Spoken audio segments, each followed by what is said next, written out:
Halo semuanya, kali ini kita akan mengulas mengenai salah satu tragedi industri besar sepanjang sejarah, yaitu tragedi Bhopal.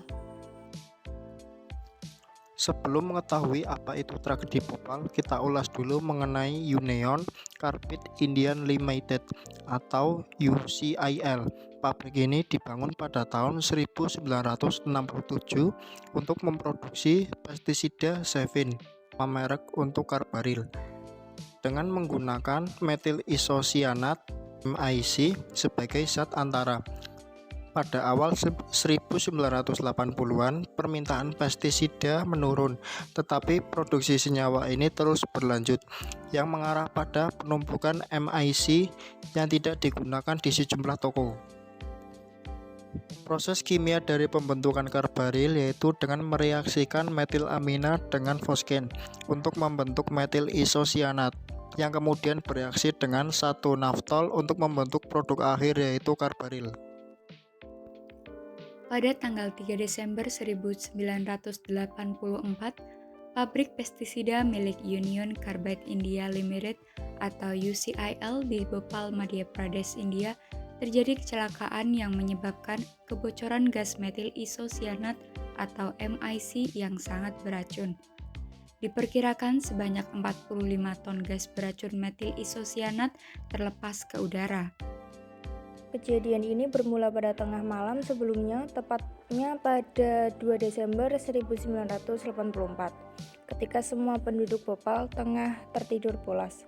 Operator yang berjaga malam itu menyadari terdapat kebocoran kecil pada tangki gas metil isosianat dan membuat tekanan di dalam tangki meningkat. Ketika tekanan di dalam tangki semakin meningkat, alat pengaman yang dimiliki tangki tersebut guna untuk menetralkan gas yang keluar dari tangki ternyata telah dimatikan selama 3 minggu. Hal ini membuat gas yang bocor keluar dengan cepat berbentuk kabut putih. Gas yang melayang di tengah lingkungan padat penduduk di sekitar pabrik membunuh ribuan orang dengan segera dan menimbulkan kepanikan saat puluhan ribu lainnya berusaha melarikan diri dari Bhopal.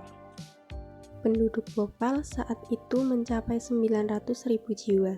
Diperkirakan lebih dari 580.000 jiwa terpapar gas beracun tersebut.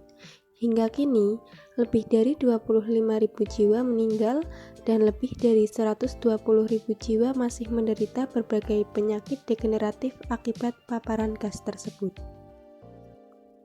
Walaupun lahan kota Bhopal dinyatakan bersih pada tahun 1998 atau 14 tahun sejak kejadian, namun hasil penelitian pada tahun 2002 masih menunjukkan tingginya tingkat pencemaran di sana, baik tanah maupun air tanah dan juga air susu ibu yang masih menyusui. Nah, itu tadi sedikit ulasan mengenai tragedi Bhopal dari kami. Sekian, terima kasih.